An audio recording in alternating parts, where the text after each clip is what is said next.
Almost a quarter of the world's 7 billion people are living in countries highly vulnerable to food crises. That's according to leading charity ActionAid. It looked at 28 countries and picked out the ones least able to cope with climate change, depleting natural resources and high food prices. Pakistan is considered the most vulnerable and the least prepared country. And one surprisingly omission is Somalia. ActionAid says it is extremely concerned about Somalia, but cannot get up-to-date data. Ethiopia, Zambia and Kenya are also ranked amongst the 10 most vulnerable countries, but the report also identifies them as 3 countries most ready to deal with future changes. Peter Gresta sent this report from the Kenyan capital, Nairobi. Imagine how hungry you'd have to be to see dry bones as a source of nutrition.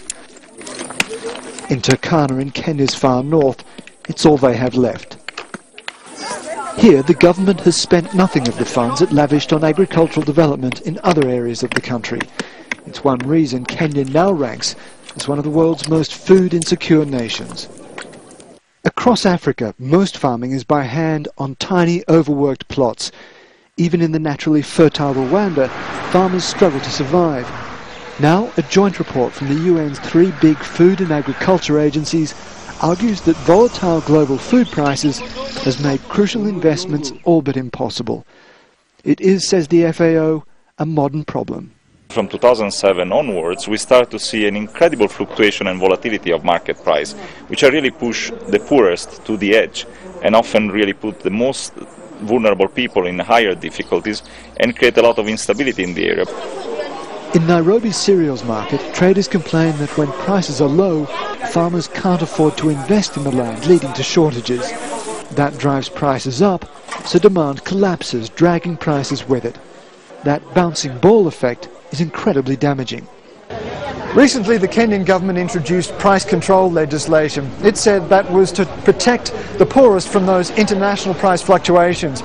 But the report warns that that kind of action only makes things far worse.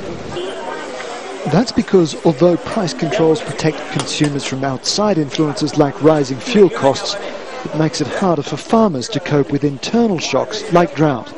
Investment in agriculture is the medicine to all these problems, is the drugs that we have to provide to all these problems. And because they invested in agriculture, Ethiopia and Kenya, we had much less crisis in these 2 countries compared to what happened in Somalia. But not this kind of investment. The rich world's demand for things like flowers and biofuels is taking valuable land away from food. Combined with unstable prices, it means an agricultural system that leaves a quarter of the world still hungry. Peter Gresta,